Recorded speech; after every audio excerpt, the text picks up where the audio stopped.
Hi there! In this video, I'm gonna share with you what I know about raising a 2-year-old while we walk through wintery Robin Hood's Bay, a coastal village in North Yorkshire. I will tell you how the child's brain develops and why the crisis of 2 years should just be waited out. Knowledge doesn't always help when mom doesn't get enough sleep, is tired and wants to be alone.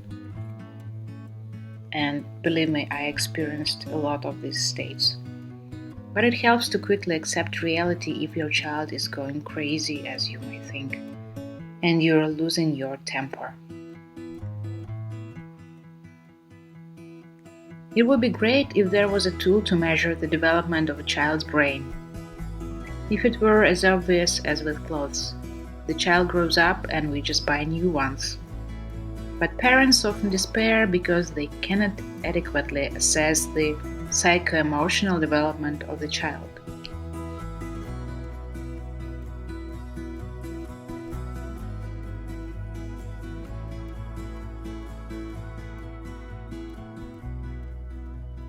We often do not understand why children don't hear us, don't obey, often do everything out of spite, don't respond to a hard no, or scream when everything seems to be in order. Many problems in raising children come from a misunderstanding of how the human brain develops. Often, a child is physically or psychologically incapable of what we require of him or her. Or if not, they want to do what they are interested in doing at this time, but it seems to us that it is too early.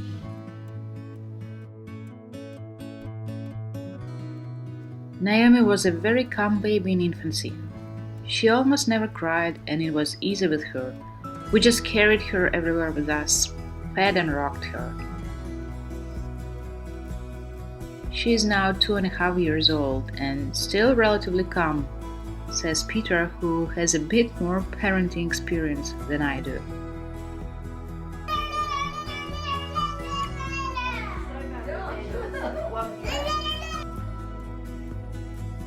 But even what he calls calm sometimes blows my mind. However, I know it's okay. This is how the child's brain develops, and it is important to respond to bursts of emotions correctly. My best advice for parents would be to read more about human physiology and psychology of development.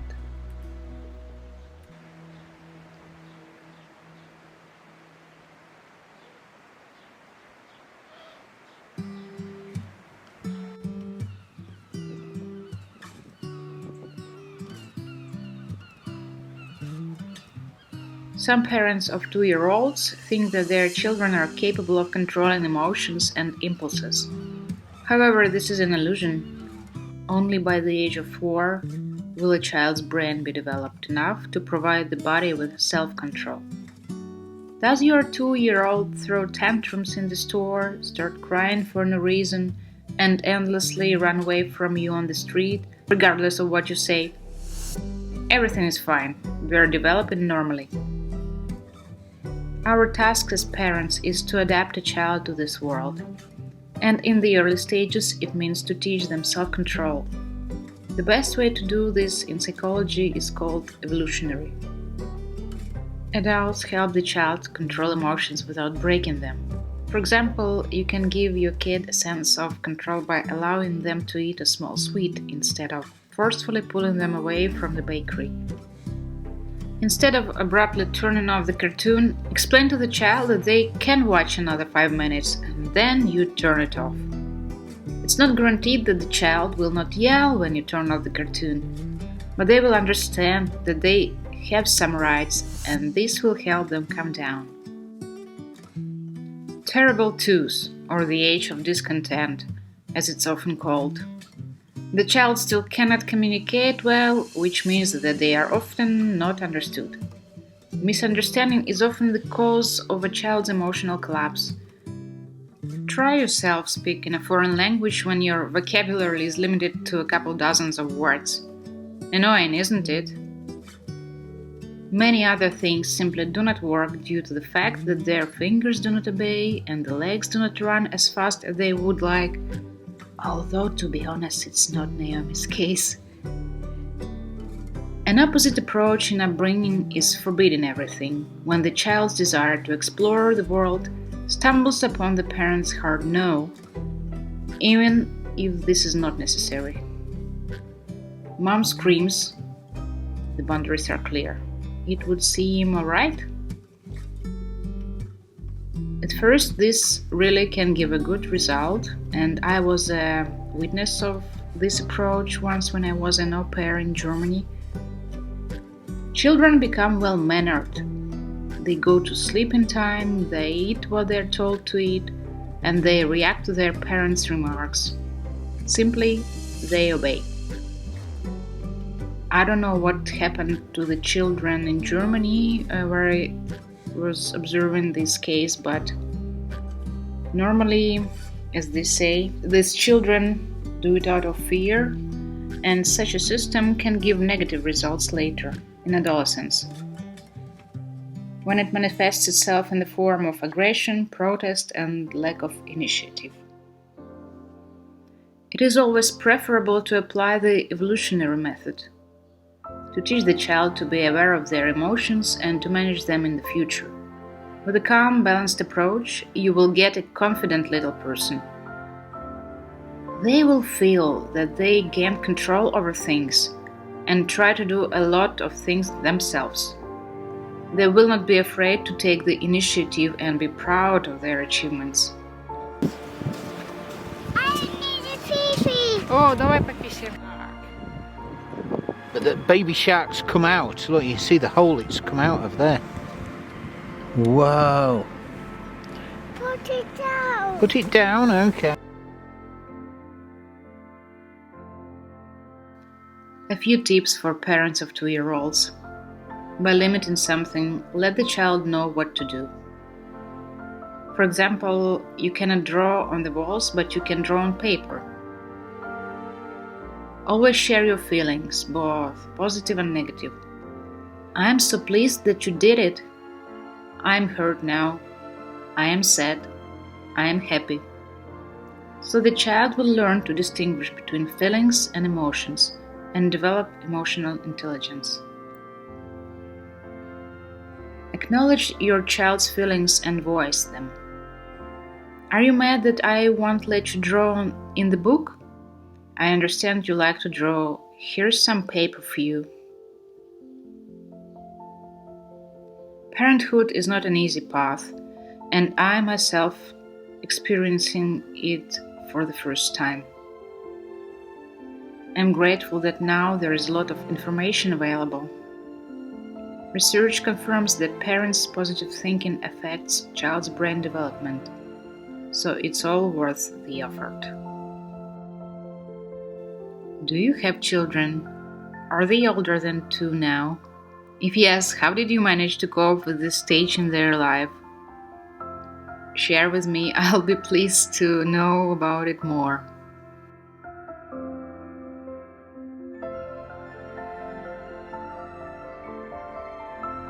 As a mom who is experiencing these terrible 2s now, as Naomi is in the middle of this age, 2.5, and as a person who is into videography but only starting and testing out gimbal, and as a person who loves to travel and spent a month in the UK and has a lot of footage, I'll decided to combine all of this in this video and take you for a walk down to the beach in Robin Hood's Bay, my favorite UK village.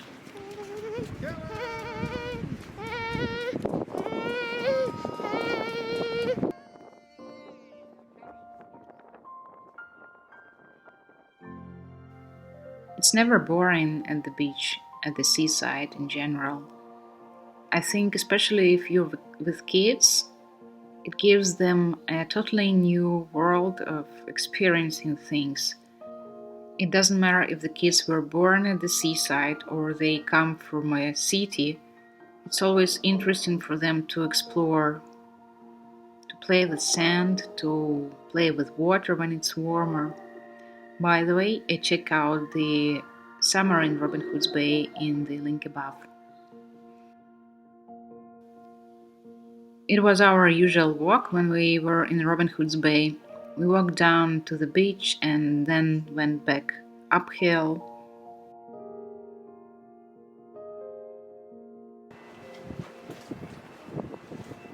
You want to walk a bit? Well, come with me. Come down. We'll have a look. See if you can see it. No, it's good. Been on the ground.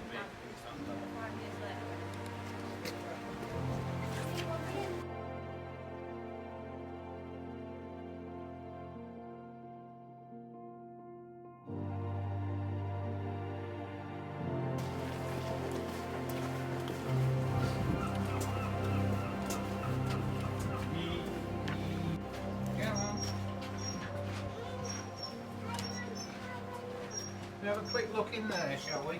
Yeah. Okay. Hello. Hey, Hi. Hello. You're getting this too? We're getting those two. Yeah. Yeah. Are we? Right. 2, 3, 4. What do you want to do now?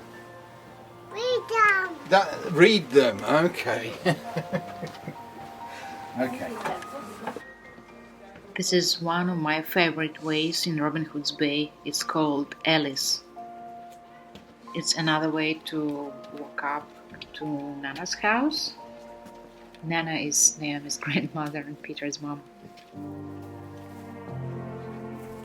I like to walk up the Alice and look into the windows because there's always some very nice decorations, some figurines. The stones here are so old, and the houses were built about 100 years ago or maybe even more. Robin Hood's Bay is a place where they don't allow to build new houses anymore. That's why it preserves its aura, its ambience of an old fishery village. Oh, and the origin of this Alice dates back to at least 18th century when Robin Hood's Bay was the busiest smuggling community on the Yorkshire coast. It was like this because it was naturally isolated and protected by marshy moorland on 3 sides. So it's offered a natural aid to the business, which nevertheless it was danger, which despite its dangers must have paid better than fishing. Smuggling was backed up by many villagers who wanted to finance and transport the contraband. So fisherfolk and farmers and gentry, many people were involved into it. There were fierce battles between smugglers and excisemen, not only at the sea but on land as well. So the wives of Robin Hood's Bay were known to pour boiling water over excisemen from their bedroom windows in these narrow alleyways. There were many hiding places, holes, secret passages like this. So must have been exciting for my husband, who was playing here as a kid with his brothers and sisters. Funny fact, it is said that a bale of silk could pass from the bottom of the village to the top without leaving the houses.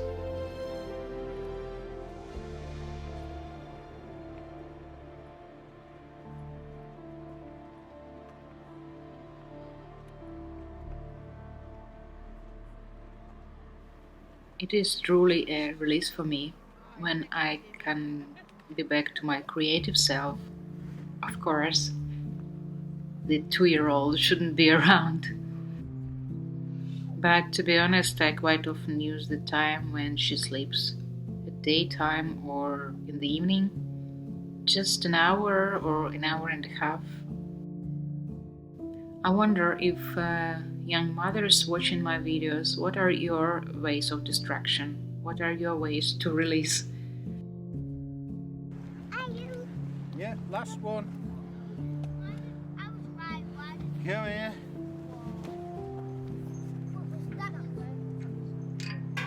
There you go. And I have some. The shipwrecked sailor will be very happy to get that. Another reason why I'm making these videos is I'd like to create a community here, community of people who see the world in a way similar to mine and who probably deal with the similar issues. I wouldn't call it problems because it's just life, you know, with its difficulties, with its ups and downs, and undoubtedly with its beauty. Anyway, I think I'm talking too much in this video. Thank you for watching. See you soon.